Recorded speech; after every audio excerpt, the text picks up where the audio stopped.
That's trying to come up, like, where do you think they gotta go to? From your point of view, you know what I'm saying? What is the best advice you could give them? Because I be telling them, like, my best advice is they gotta do it a whole new way, a different way, like they from another planet. But coming from the man of men right now, tell them something good. I mean, first of all, stay away from these Diddy popping motherfuckers. Motherfuckers dancing all on the motherfucking stage and shit. They want your ass. We call them astronauts. So be afraid. Be very afraid. You really ain't built for the game. Something like that. Don't be trying to be famous or you gonna run into a motherfucker like that. Call full of girls, ain't no need to tweak. All you searching what's up with 213. First of all, I'd like to thank God. Second of all, I'd like to thank my whole entire Death Row family on both sides, you know what I'm saying? I'd like to tell Tupac to keep his guards up. We ride with him.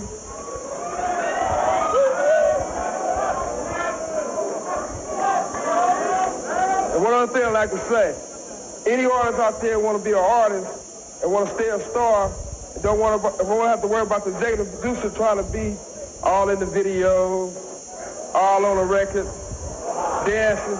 Come to Death Row. Regularly entering his residence, or even 50 essentially calling Diddy the new R. Kelly, whilst teasing a full, high-budget documentary that he was producing all about Diddy's allegations, similar to Surviving R. Kelly. 50's been trolling Diddy to such an extent that it's made its own headlines on prominent news outlets. P. Diddy's worst nightmare. So today, let's look into the history of this beef. You know what's interesting? He's not an artist. He's an outcome. Yeah, but he's not an artist. See, an artist would be someone who actually comment offering to take 50 Cent shopping and pay for everything. Then Pop was like, first he was amping him to get style. Then he was like, so when we gonna get the chance to kick it, like we could just hang out. We gotta kick it. This is Pop. Okay. He telling me we gotta kick it, and he was like, why don't we like go shopping or some? I mean, like I pay for it, and I was like, what the fuck this just saying? I got the fuck away from him because I was like, this nigga fucking just tell me he take me shopping. Clearly this is very funny material on an unfunny topic. Certainly this man's alleged abuses is shocking and stunning and sickening. But the psychosis, man, this is some funny stuff, man. Enjoy it. This is funny. You wear, the alcohol you drink, with Martin Bashir seemingly spotting Diddy's insane megalomania all the way back then. His bad boy business empire, with Diddy at the center, is now worth an estimated $345 million. He calls himself the Black James Bond, neither shaken nor stirred, but always selling. Is there anything you would not promote? How about Diddy dog food? No, I wouldn't do Diddy dog food. I was going to make the clothes that you would get dressed in, the fragrance you would put on, to listen to the music that I produced, to buy the vodka that was in the club. Some people might think that's a form of megalomania. That you would think that. A form of megalomania. It would actually see 50 Cent going on a Diddy hate press run of sorts. He would do back-to-back interviews where he dropped maximum shade on Diddy. On June the 10th, 50 would be on a Boston radio show called Jam in 94.5, where he called in to say Diddy's music sucks and that he's a bloodsucker, as well as saying Diddy shouldn't say that Rick Ross reminds him of Biggie Smalls. I was online, man, and I was reading you're not a big Puffy fan these days. Well, you know what? His music sucks. Don't be blunt, 50. Tell us what's on your mind. No, it's bad. It's bad. What is it you don't like about Puffy's music right now? He's not an artist anyway, so that's true. It doesn't really matter. Like if you think about it, is he a rapper? No. Because he said he don't write rhymes, he writes text. That's right. So you're not buying Puffy's CD when it comes out at all, huh? Nobody's buying it.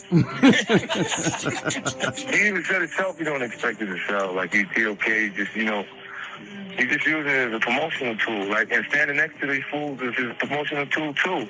Like, how does Rick Ross remind you of Biggie? Any Biggie fan objects to that. Yeah. He's close to him. So how can he say that? Like he says that. Why? Because he's fat in his eyes.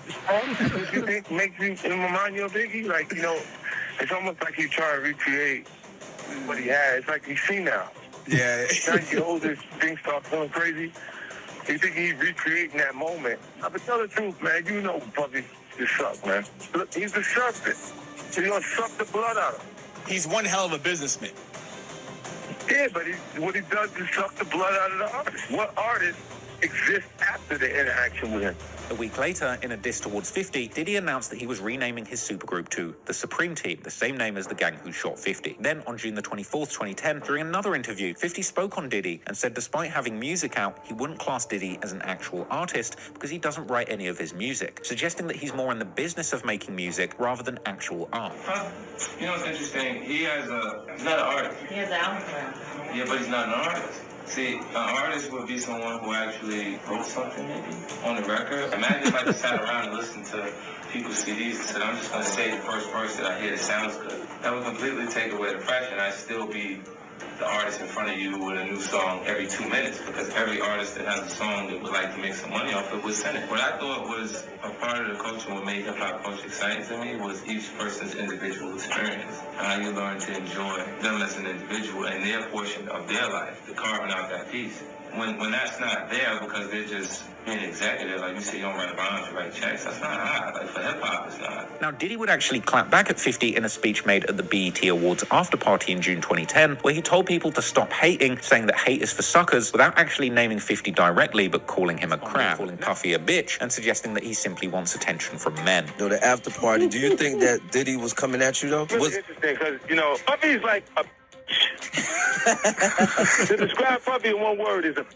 See, you know how ugly always got like pretty friends? Yeah, I know That's what you how he built his group. He want to be the hot in the group. He want to make sure he getting all the attention. Yep, they get the dudes hollering at them and everything. Is that the pretty bitch with the ugly girls? He want to make sure that niggas want to holler at him. If he tell you, he'll tell you himself what happened in Miami. Stay in Miami. So where did it go wrong, though? Because I know y'all was cool. Like, where did it turn wrong? I don't know what made him name that group that. That's what made me Supreme think. Team. Oh, okay, the Supreme Team. And then it was like, yo, why you like why? On the telephone, after the meeting. Matter of fact, they sent me the girl pictures, like pictures of this girl, like not the shit that y'all saw. Worse, way worse.